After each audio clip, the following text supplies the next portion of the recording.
huge ACC dub for the Fighting Jackson Holzers. Yeah, let's bring in the squad. You're talking ball with the ACC Squad. From Florida State to North Carolina, from Syracuse to Miami, and from NC State to California, it's the local experts of the Locked On Podcast Network, bringing you scoops, breakdowns, and the most comprehensive preview of the upcoming ACC weekend. Hang on, it could get loud, it could get heated, and it will definitely be fun.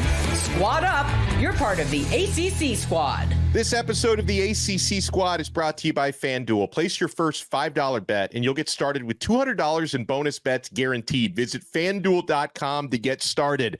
A lot of teams were on bye last weekend, but it didn't stop some important games from happening. We are the ACC Squad. I'm Alex Donno from Locked On Canes. We got Jackson Holzer from Locked On Syracuse, who got the dub over Kenton Gibbs and Dalton Pence from Locked On Louisville. We got JJ Jackson from Locked On Blue Devils. They've got an important job this weekend against the Florida State Seminoles at home. Of course, Grayson Dalton Pence with us as well from Locked On Louisville. Grayson Boone from Locked On Wolfpack. I feel like the answer to this question has got to be Jackson Holzer today, but I'll ask, who's buying the first round? I'll take it.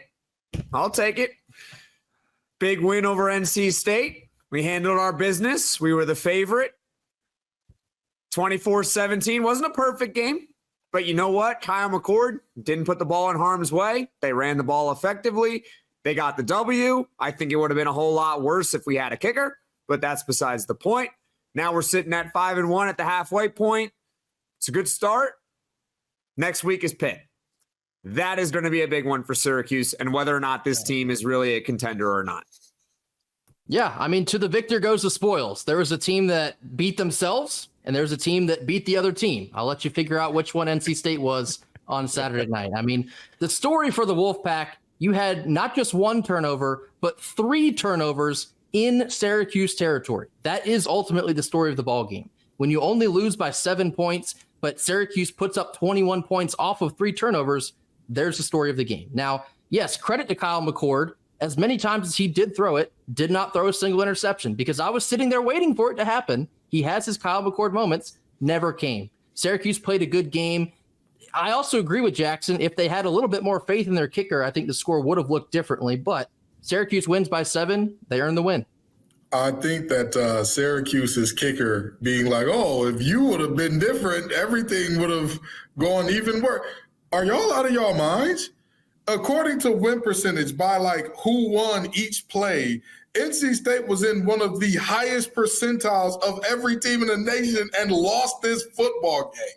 That's also I'm sorry to tell you, the story shouldn't be, oh, well, if Syracuse trusted their kicker more, if NC State's kicker could have hit one, the game would have been much closer. If they didn't, I think Grayson undersold it, talking about they turned it over 3 times in Syracuse territory. In the 30 or deeper, all 3 of them. In the 30 or deeper.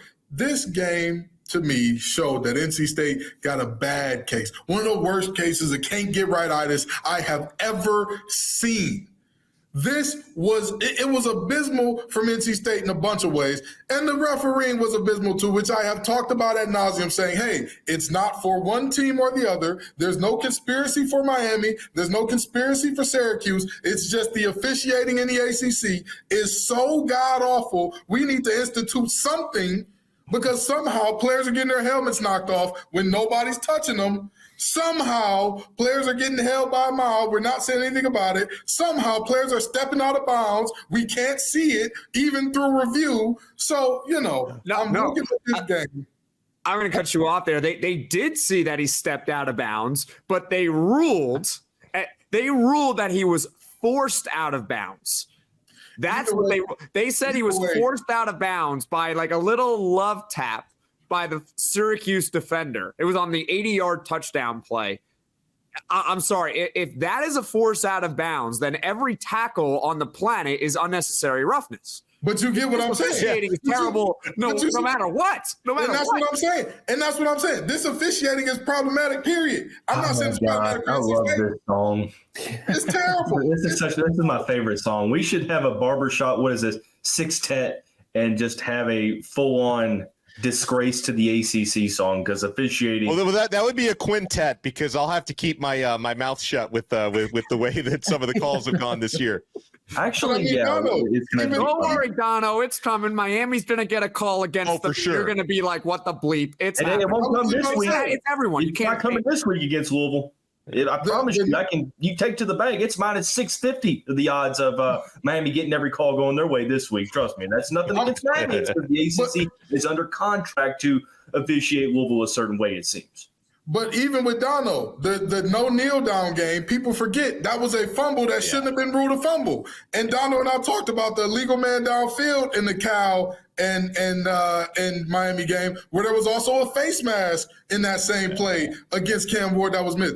This is infuriating because all of these massive plays, these are not small calls being missed. So again, NC State did not show up. They did have, or I'm sorry, let me not say it didn't show up. In the biggest moments where the game mattered most, all of a sudden they forgot how to play football, forgot how to hold on to the ball and whatnot. But the narrative that, if Syracuse just trusted their kicker. Well, if you take away 3 plays from NC State, this is not even an argument of who wins this game, even if you trust your kicker.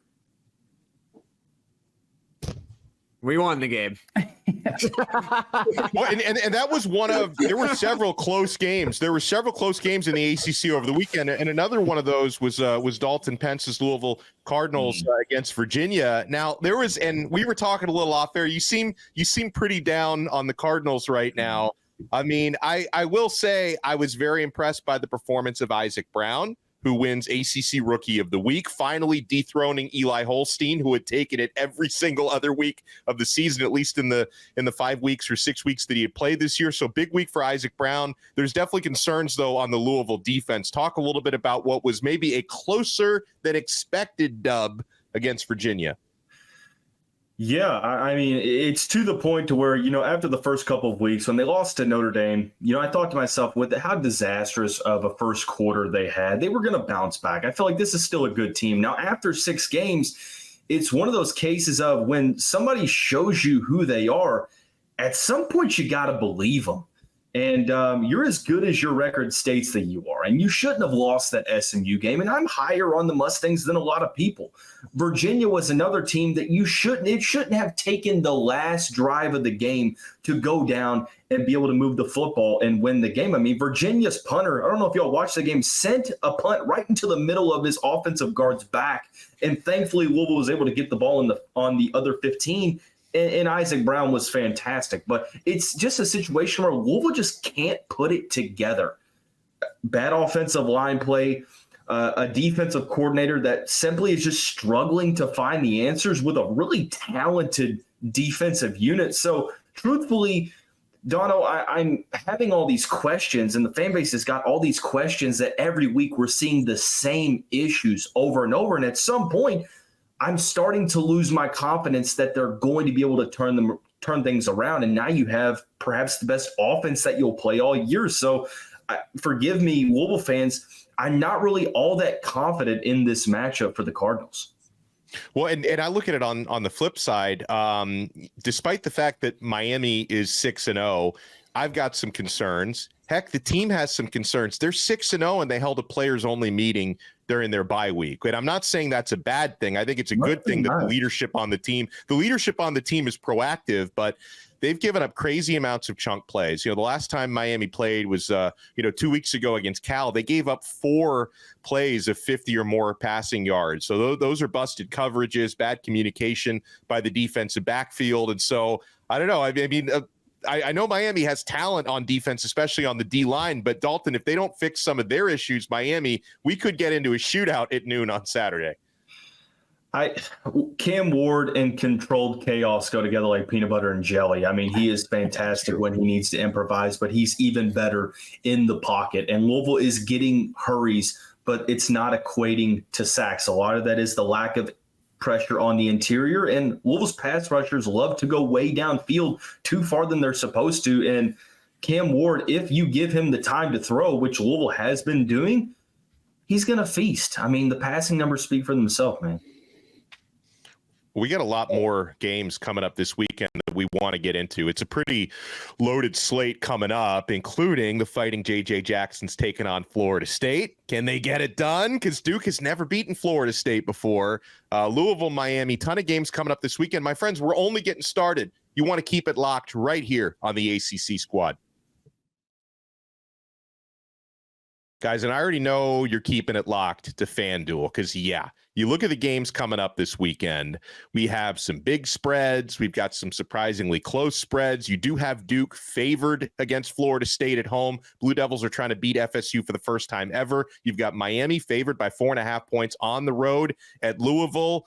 You do have Clemson, who's been rolling, by the way, big favorites, 25.5 points at home against Virginia, who came pretty close to knocking off Louisville this past week. So, guys, you can find all these numbers, all these spreads, and all these good times at FanDuel, America's #1 sportsbook.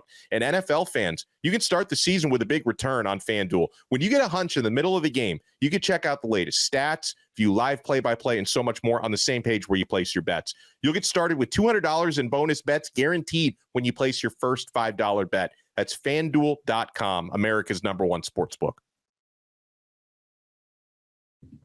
Thank you so much for making this ACC Squad your first listen and your first watch today. We're available free wherever you get your podcasts. We're free on YouTube. We're part of the Locked On Podcast Network, your team every day. For your next listen, make sure you check out Locked On College Football. Spencer McLaughlin does an incredible job going around all the big games and all the big storylines. And friends, we got some big ones in the ACC this week. You have on Thursday night, tonight, Virginia Tech taking on Boston College at home. Friday, you've got Duke hosting Florida State. Miami at Louisville Saturday at noon. 10th-ranked Clemson against Virginia at noon. UConn hosting Wake Forest at noon. 12th-ranked Notre Dame at Georgia Tech at 3:30. NC State at Cal at 3:30. Will this be Cal's first ACC victory? They came close against Pittsburgh and Miami and Florida State. 21st-ranked SMU is at Stanford. So which of these games, guys, do you think is going to have the biggest impact on the ACC standings this week? See, it's the big Dave Doran lobby that's trying to silence me.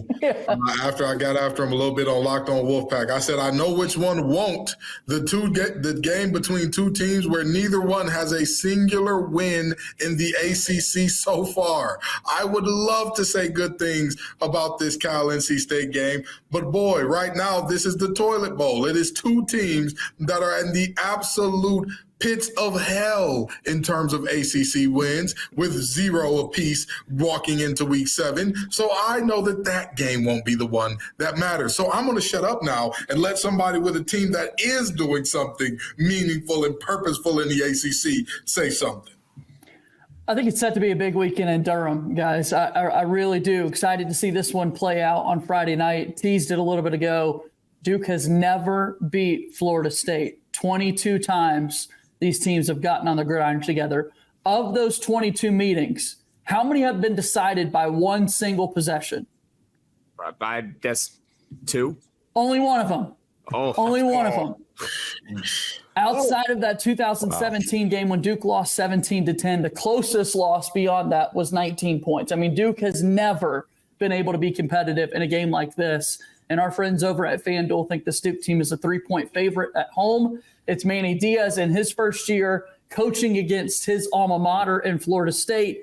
Duke coming off a bye week, Florida State in an absolute down year. If it doesn't happen this year, I don't know when it's ever going to happen for Duke football. But again, that's the story. 22 meetings all time. Only one game has ever been decided by one possession. It's time. It's time to flip the switch and to see Duke knock off Florida State this weekend. I mean, I pretty much think that Louisville Miami is probably the one with the most implications, because you look at the slate, and yes, I think that there's going to be some close games. Like Kenton said, NC State Cal doesn't really have much of an implication on the standings. I think if Louisville loses a second ACC game, they're out of the conversation, unless pandemonium strikes and Clemson, Miami, or SMU just kind of fall off a cliff, or Syracuse for that matter. I'll tell you one that I'm pretty interested in watching, although it probably doesn't have as much implication, is Clemson, Virginia. The spread is big, but guys, I'm really impressed with this Clemson team. I think everyone wrote them off way too quickly. I know things against Georgia weren't the greatest, who they've been playing. It's not the greatest schedule either. But these guys are a buzzsaw right now. If you watch them play, the defense is as good as it is. You've got a good defensive line. The linebacker core is solid. The secondary's getting older and better as the week goes on. Cade Klubnik turning things around is the storyline in the ACC that just isn't getting the attention that it should. I mean, he's been deadly running the football. He looks confident as can be under Garrett Riley's system. And I hate to say it, Donno, if you make me pick between Clemson or Miami, whether it's in Death Valley Jr. or Coral Gables, I think Clemson's got to be the best team in the conference coming into this week, in my opinion. Yeah, they've been, to me, the most complete team, since they struggled their first game. They've been the most complete team because our big concerns have been, and rightfully so, preseason were about Cade Klubnik and the offense. He's been putting up some gems really throughout ACC play so far. The defense has been as good as you've expected. And to your point, Dalton, from a Miami point of view, I think Miami has more talent than they've shown the past couple of weeks, but they've had defensive breakdowns that you've not seen from Clemson. So Clemson so far in conference play has been the most complete team in the ACC. I agree with you. I don't know who's better between Clemson and Miami, but I will say this, because I said it after the Georgia game. I don't know when Clemson's going to lose again. I don't know when they're going to lose. And Dalton, to your point, I thought for a second when you were teasing the line, you were going to say how you're high on the Virginia Cavaliers. So I was like, what are you talking about here? They're playing Clemson. They're going to get annihilated. But I don't know when Clemson's going to lose. Please, on their schedule, tell me where their losses. And I'm sorry I'm jinxing all of Clemson right now, but it depends on how you view Pittsburgh, truthfully. And I think Pitt is a good team, but I think Clemson can go in there and beat them. And I think they'll be favored to beat them, and I think they will beat them. So if they beat Pitt on the road, they're going to be 11-1. I have another team I want to call attention to that's in the same conversation of when might they lose. SMU. Yes. SMU is ranked 21st in the country. They're 2-0 in the ACC, and their remaining schedule is at Stanford this Saturday, at Duke. They play Pitt at home in Dallas, Boston College in Dallas, at UVA, and then Cal in Dallas. That's a pretty, I wouldn't say easy, but that's a pretty favorable schedule for an SMU team that's playing good football right now. I think after Jennings took over the quarterback position, completely revitalized that offense. Is SMU going to make a run at this if Clemson or Miami stumbles somewhere? They could, but someone's got to lose here. They're not all running the table here, all right? I have faith in Clemson. They are. Pandemonium. They're all getting the table. But they don't play each other. Then this is the problem. Exactly. Someone's going to lose. Someone has to lose. They're not all going 11-1. Hypothetically, it sounds like it. Yes, we are. But again, that's not the attitude. All I want to know is who and where is the question, right? And I want to give a lot of credit to SMU because we talked about them in the preseason as they could upset the apple cart here and there. They could upset some teams that are supposed to be, is living's good and life is easy and living is good right now. They were supposed to upset those teams. They are that team. They have turned out to be that team. We asked about, are they good enough in the trenches to compete week in and week out? And I'll tell you what, ever since that BYU game, looks like it. And I'll tell you, there's something going on up in Utah because those guys look like a phenomenal team. So that loss gets better and better each week. I'm going to tell you something now. We very well could see all three of these teams run the table. And in that situation, I'm very intrigued to see how it all plays out, what the tiebreaker is, who goes forward. And by the way, I think the tiebreaker might be rankings because it's common opponents. Common opponents. Oh, okay. But if they beat all their common opponents, then what do you do there? I don't know. There's no way they would leave it up to the subjectivity of a does everybody just draw straws? Yeah, on live TV, ACC Network, Packer and Durham, they're going to draw straws live.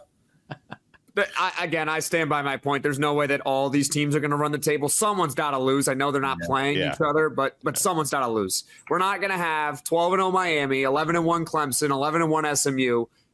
Someone is going to lose. The question is who, and the question is when. Now, I am betting that Clemson is going to run the table. I think that Miami is not going to lose more than once. that leaves SMU, and as good as they're playing. Yeah, but if Miami loses once, that'll.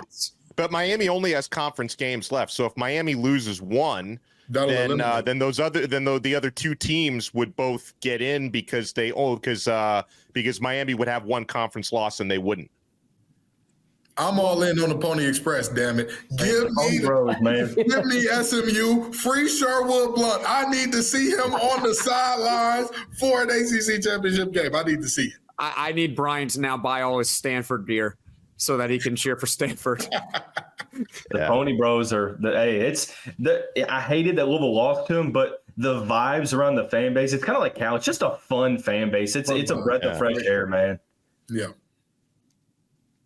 Well, I spent some time last week in the Dallas airport, DFW, and they've got SMU signs and billboards all over it. So they're all in on the Pony Excess, that's for sure. Like, that city has gone all in. They have ACC and all the billboards, so they're in on all of that stuff. And well, more games to talk about when we come back. Plus, new batch of top 25 rankings this week. Anybody from the ACC feel left out? Is anybody ranked too high, too low? We got the squad together, guys. You want to keep it locked right here to the ACC Squad. Guys, sometimes intimate moments can happen spontaneously, and we always want to be ready so we can perform in the bedroom. Hims provides access to treatments that can help you stay hard and last longer, giving you that boost of confidence so you can be ready whenever the mood strikes. Guys, Hims is changing men's healthcare by providing you with access to affordable sexual health treatments from the comfort of your couch. Hims provides access to a range of doctor-trusted ED treatments like chewable hard mints and Viagra and Cialis, and their generics for up to 95% cheaper. No insurance is needed, and one low price covers everything from treatments to ongoing care. With hundreds of thousands of trusted subscribers, Hims can help you find the ED option that works for you. Start your free online visit today at hims.com/lockedon. That's HIMS.com/lockedon for your personalized ED treatment options. hims.com/lockedon. The products mentioned are chewable compounded products which are not approved or verified for safety effectiveness by the FDA. Prescriptions require an online consultation with a healthcare provider who will determine if appropriate. Restrictions apply. See website for details and important safety information. Subscription required. Price varies based on products and subscription plan. Thank you so much for making this episode of The Squad your first listen and your first watch today. We're available free wherever you get your podcasts, free on YouTube, part of the Locked On Podcast Network, your team every day. All right, so guys, Miami had the bye week last week, still 6-0, but they do not move up. They're still ranked number 6 in the country. Oregon and Ohio State, they played one another. Ohio State lost a close game, so they stayed within the top 5. They fell to number 4. You've got Texas, Oregon, Penn State, Ohio State, Georgia, then Miami at number 6, Alabama at 7, LSU 8, Iowa State at 9. Then you've got Clemson, the next ACC representative, in the top 10 at number 10. Tennessee, Notre Dame, BYU, Texas A&M, Boise State, Indiana, Kansas State, Ole Miss, Missouri, Pittsburgh ranked 20th, SMU at 21, Illinois 22, Army 23, Michigan 24, Navy 25. I'd like to open this up when we talk about those AP rankings. Are we full believers in Pitt? Because again, like for the third straight ACC game, you felt like Cal probably should have gotten their first conference win. Was not exactly a coaching clinic put on by Justin Wilcox in that one. Look, Eli Holstein he's proving me wrong, at least. I didn't really, I know that he was a talented player coming out of high school, but I just didn't necessarily think that he was going to be able to be this successful this quickly. It's just one of those things to where until I guess they are showing me, despite them being 6-0, it's just that you look at their schedule, Cincinnati, West Virginia, North Carolina, Cal. Nothing really setting the world on fire here. I've got Pittsburgh in the TBD category, and it's not fair to Panthers fans, but it's sort of how I treated Duke, when they were undefeated early on. And until Pittsburgh shows me coming up, they've got 2 really key games. They've got Syracuse, and then they've got at SMU. So I think there's still TBD for me, but I'll give them credit for going 6-0. I'm sorry, I'm not a huge believer at this point. Especially after this past Saturday, like nothing's too impressive about a 17-15 football game against Cal. I mean, how they've been playing throughout the season. Holstein was able to put up more offensive totals than we saw this past week, and I just wasn't too impressed by that. Well, just out of curiosity, who did Duke lose to earlier this year? Georgia Tech, right? Like, right. At the end of the day, beating teams that are not seen as world beaters is still beating teams. No doubt. We talk about Miami and how they're undefeated. And again, who have they played that would just jump off the fence at you and say, hey, that's a damn good team? And a lot of those games were very close. Every game that they played against a Power 4 team that's still going to have their head coach at the end of the season. I will say Billy Napier is still gainfully employed, so don't sleep on Florida. Florida should have beaten Tennessee last week. They looked better. I thought Tennessee was going to save his job. Alex Equiminius Donno, please stop it. Stop it. Don't play around like that. You and I both know that man Billy Napier is going to be on ACC Squad next year. Don't worry. We don't know what squad he's going to be repping, but we know he's going to be here. Ken, it might not make sense because logically what you're saying, I mean, it's correct. Miami and Pittsburgh, you put the levels of difficulty next to each other, and nothing really differentiates the two. I think it just all comes down to, and I hate to say it this way because it seems like a cop-out, just intuition and how you perceive both squads. Like I came into the season believing that Miami was arguably the best team in the ACC. Pittsburgh was one of those that I wasn't really all that high on. So I think it really just depends on who you ask.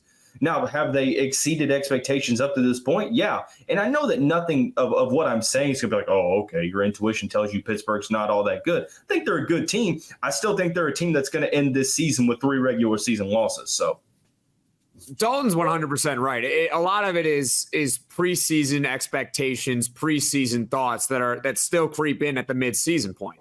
That's just how it is. We perceived Miami as a really good team going into the year. They haven't lost a game yet. And when they escape with wins, we say, like, credit to Miami because, hey, they found a way to win. They came back from 25 against Cal. That's good by Miami. They're 6-0. Now they're 6th in the country. And then for Pitt, we're like, Pitt might be mediocre this year. Oh, look at that. They started 6-0, but they have a 2-point win against Cal, the same team that Miami just almost lost to. But that's neither here nor there. But all of a sudden, Pitt, you still need I need to see more because we didn't think you'd be good going into the year. Now, cooler heads are going to prevail here. I think Miami's better than Pitt, but it just goes to show you a lot of it is knowledge here, and it's going to make complete sense. And I would be like, yeah, just go ahead and show me the next couple weeks. All I know is this. If Miami runs the table, they dominate, Pitt has 3 losses, hey, it is what it is. We judge by that. But I'm sorry, I work in HR, and I've seen that meme a million times where it's like the handsome, attractive guy, and he's like, oh, that skirt looks great on you. And it's like flirting. And then it's the heavier set, more awkward-looking guy, that skirt looks great on you. It's harassment. Guess what? As a person who works in HR, both of them should be treated the exact same way. I'm sorry. I don't care that Miami is the sexy guy. I don't care that Cam Ward is the Heisman favorite or a Heisman front runner. I don't care about none of that. What have I seen with my eyeballs? What have I seen out of these two teams? And from neither one of them have I seen them go up against a world beater and put the world on notice. Even when they're playing against inferior opponents, I have not seen either one of these teams dominate in a way that's like, hey, you cannot compete with what they're putting out right now in terms of against ACC. But let me say one thing, though, because I watch a lot of college football, and honestly, there's only been one team in the country that's looked convincing in every game they played so far, and that's Texas. Yeah, that's it. And that's what I'm saying. So to me, it's not fair to say, oh, well, this team, they're escaping with wins and credit to them. They just find a way. And this team, oh, they're outplaying.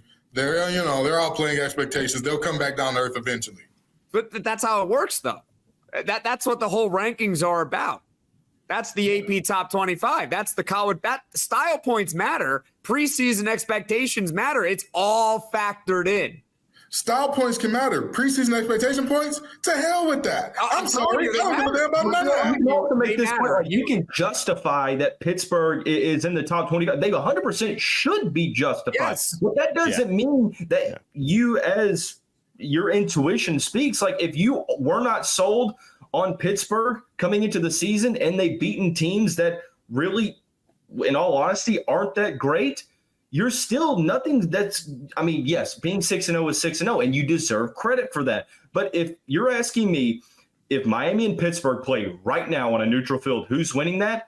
I'm putting my mortgage on Miami. I'm sorry. I don't know if I would go that far, but I don't know if I would put the mortgage on it. But I think I do it on FanDuel every weekend. Might as well put it on Miami as we speak. So shut up, my brother in Christ. You are the host of Locked On Louisville. If you put your mortgage up every week, you would be homeless.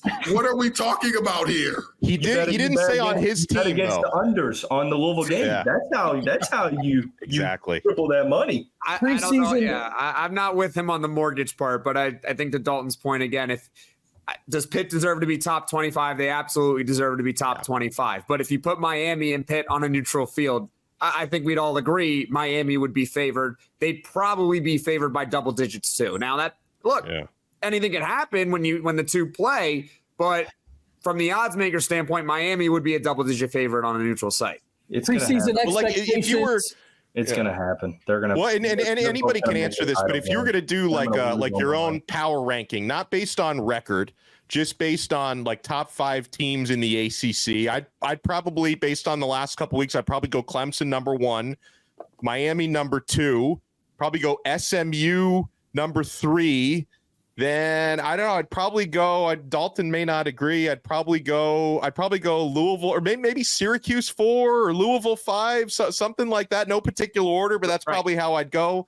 Duke, listen, Jackson, JJ, you've got an important job this weekend. If Duke goes out there and blows out Florida State, you're going to rise in my top 5. Here I was, preseason expectations. So top we're gonna 25. I thought we were talking basketball already, guys. I don't know about Louisville being that high, Donno, and I'm a huge Louisville proponent of Louisville. I'm going to be honest with you. Nothing that they've shown me against Power 5 competition this season has instilled all that much confidence in me. I guess things can happen if you were to shock the nation and beat Miami, but at this point, with what you've seen, you can't make a case that they're better than Pittsburgh and Syracuse on paper at this point. So hold on here, because I'm the Syracuse host, so I want to comment on this. So I think the top 2, Donno nailed. I think we can all agree it's Miami and it's Clemson. I don't care the order. You can put them interchangeable. I don't care. All right. Then you have your 2. You got SMU, who's undefeated in the conference, right? Their 1 loss is to BYU, so you got to put them up there. And you got Pitt, who's undefeated, period. So those 2 are kind of in the same. And then there's this big group of teams in the ACC. And I think Louisville is in this. I think Syracuse is in this. Georgia Tech is in this too. Georgia Tech is in this, where it's either teams that they could emerge, or, you know what, they're not going to emerge. They got too many losses. But they can beat you. And I would put Louisville and Georgia Tech almost in the same category of like, I don't think they're going to contend in the ACC. I don't. But they can beat you. They're good enough to beat you. Yeah. And I think that's fair. I think that me and Jackson are on the same page for once in our lives, because there is no way that, Donno, how do you look at teams that have lost games to not good teams and say, oh, I still believe they're better than Pitt? Even if your argument is Pitt only beats bad teams, guess what Syracuse didn't do when Stanford came to town? I'm not talking about resumes. I'm talking about abilities, talent, ceilings. That's what I'm talking about. Like, I don't know if I'm convinced that Pitt is in my top 5. We'll see. We'll see the rest of the season. I'm gonna tell you like this. What did Matthew McConaughey say on what was that movie? What was it? Wolf of Wall Street? It's a weasel. It's a wazzle. It's a fugazi. It's a fugazi. It doesn't exist. It doesn't exist. I'm sorry to tell you. All this woulda, coulda, shoulda. If ifs were fifths, we would all be passed out somewhere. But here we are, very sober, with Jackson sipping his water, happy that his boys got a win because of a kicker being good. They could have won by more. That's where we are. We're in the real. Can we talk about the real discussion? Alex, are you going to allow me to drop my GoFundMe in the YouTube comments when Pitt and Miami play in the conference championship and I end up putting my mortgage on Miami and losing it all? I will allow you to recoup your mortgage. Yes. We will plug that GoFundMe and tell you to pay your bills. I'm not an FSU fan, so I'm not going to make this weird thing that I'm going to say and it's going to not happen and then I'm going to have to eat my words. Or eat? No, I'm not going to go too far. You'd much rather eat your words here, though. Yes. Can I ask Kenton? Kenton, do you think that Pitt's going to run the table? I don't believe so. No. Okay. So what's the like? I have him in that tier of like, hey, like right now they're 6-0. Like right now they're in good shape. They could do something. They're above the teams that have lost. But what I believe and what is tangibly before us are two different things. What I believe does not matter to the tangible realities of what we're seeing. If we're seeing Pitt go out there and beat teams, even if your argument is they do it unimpressively, okay, so do these other teams. And then it becomes, well, it's about preseason expectations. The goalposts move for teams like Pitt. They move against them, and the goalposts move for a team like Miami. And I'm not having that. Not here. Not for my watch. The history of college football. I mean, that's the history of like every college sport. The goalposts, the goalposts move. That's just the world that we live in. The original question that Donno asked was, do we believe in Pitt? And if, like to Jackson's point, if you don't believe that they're going to be this team at the end of the year when they have a better back end of the schedule, I mean, yes, you can give them credit for what they've done the first 6 weeks, but at the end of the day, if you don't think that they're going to be who they are right now, what does it matter if what you believe is not what's in front of you right now, if you still believe that they're not going to be where they are at the end of the day, is my question. If the question is who of these teams are running the table, the only team that I know, I'm like, hey, if that team loses, something had to have gone drastically wrong. The only team that I think is in that category right now for me is Clemson. That's it. Yeah. That's the only team that I will put there. So does that mean that I should also degrade Miami or put them to, hey, you need to go down a little bit because I believe you're going to lose again at some point in time? That's not that. Again, I don't deal. It's all factored in. It's all baked in, though. That's just how it works. Not for me. They're fine to be right where they are. I just don't think that they're going to stay there. That's the only thing that I'm saying. Fine to be where you are now. I'll allow it. That it's justifiable. You're 6-0. You've handled business. Other teams it comes down to the talent comparison, and this is just one example. But I mean, who would you have more faith in to run the table, Cam Ward or Eli Holstein? I mean, you can go position by position on that. If we're talking talent comparison, when has Miami ever lost a game to anybody in terms of talent comparison? When we talk about getting on the damn field, putting the ball down, kick the ball off, somebody's got to tackle somebody, somebody's got to block somebody, somebody's got to have more points than the other team at the end of the game.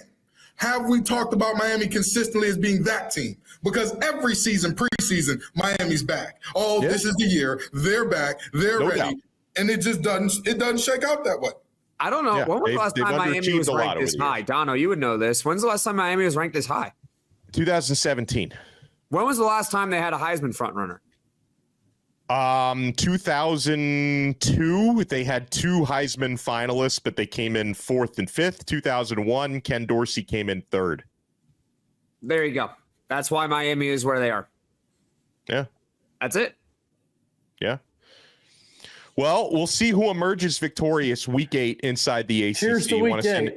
Yeah. Cheers to week 8. Yeah. And JJ, you know, I'm rooting for you guys pretty hard this week. So let's get it done. Huge shout out and thank you. Yeah, to Jackson Holzer, Kenton Gibbs, Dalton Pence, JJ Jackson, Grayson Boone.